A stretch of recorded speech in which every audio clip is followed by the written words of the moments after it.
Voilà, dénouement heureux, mais on va essayer de comprendre comment tout cela justement s'est dénoué alors que tout semblait bloqué hier encore. Premier invité, le docteur Chai Etan Cohen Yanarotac. Bonsoir, merci d'être là. Vous êtes expert, spécialiste de la Turquie, vous êtes originaire d'ailleurs de Turquie, vous êtes chercheur à l'Institut de Jérusalem sur la sécurité et la stratégie. Alors d'abord, est-ce que c'est la diplomatie et uniquement la diplomatie qui a permis de ramener ces Israéliens à la maison selon vous, ou est-ce qu'il y a eu tractation et peut-être échange de quelque chose? Alors, tout d'abord, j'aimerais dire que tout ce que nous avons vu, c'est la partie émergée de l'iceberg avec le ministère des Affaires étrangères, etc. Mais en dessous, c'était les services des renseignements turcs avec le Mossad qui ont négocié. On se souvient qu'il y a eu récemment cette affaire du Mossad où on a arrêté en Turquie une quinzaine de personnes accusées d'espionnage pour Israël. Israël a dit, nous ne les reconnaissons pas parce que ce ne sont pas des citoyens israéliens.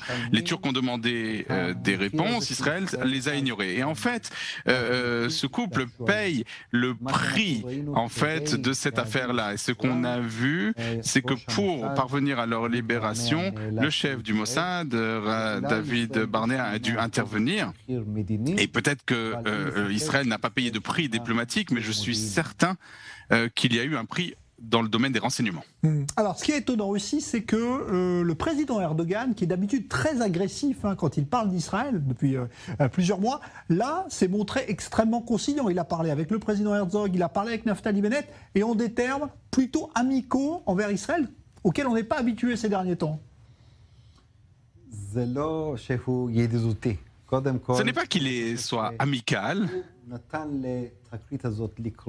Il a laissé cet incident se dérouler, il a gardé les choses sous contrôle, il n'a pas vu en faire une trop grande affaire. Comment le sait-on?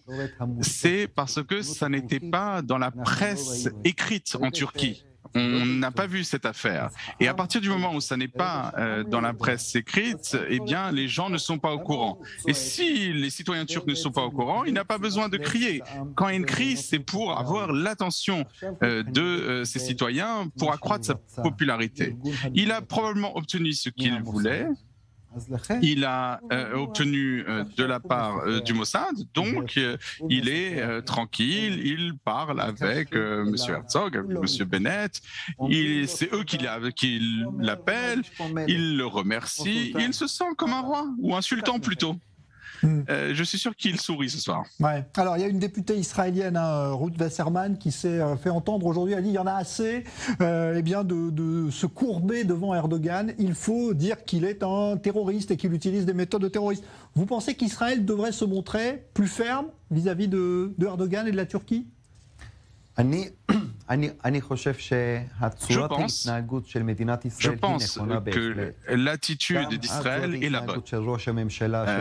La manière dont le Premier ministre et le ministre des Affaires étrangères se sont conduits. Mon père m'a toujours dit, quand vous sortez de quelque part, ne tapez pas la porte trop fort. Parce que demain ou après-demain, vous allez devoir rouvrir la même porte. Donc je pense que c'est quelque chose de retenir et c'est bon aussi pour Israël et la Turquie. Aujourd'hui, nous avons fait ce que nous voulions faire. Je pense que nous devons nous conduire de manière polie. Que les autres crient, que les autres s'énervent, nous allons continuer à avoir une attitude polie et respectable. Et la Turquie redevient, on va dire, un pays pas ami d'Israël, peut-être pas jusque-là, mais un pays proche d'Israël, à votre avis, là, à partir d'aujourd'hui, il y a peut-être de nouvelles relations à avoir? Je ne pense pas qu'on puisse dire que la Turquie est un pays ami. Il faut dire la vérité. Tant que la Turquie n'est pas définie comme un ennemi, c'est un immense avantage. Personne n'a intérêt à ce que la Turquie soit une ennemie. Mais ça n'en fait pas un pays ami. On peut dire que c'est un pays rival, peut-être. Mais je ne pense pas que c'est un pays ami. Je souhaite bien sûr que la Turquie devienne un pays ami. Mais tant qu'Israël, la Grèce, la Chypre et l'Égypte sont associés ensemble, eh bien la Turquie ne pourra pas renforcer les relations avec Israël. Merci beaucoup pour cet éclairage, docteur Chai Eitan Cohen. Yana Rotzat, je rappelle que vous êtes chercheur donc, à l'Institut de Jérusalem pour la sécurité et la stratégie et spécialiste donc de la Turquie. Merci à vous. On va se rendre justement devant le domicile.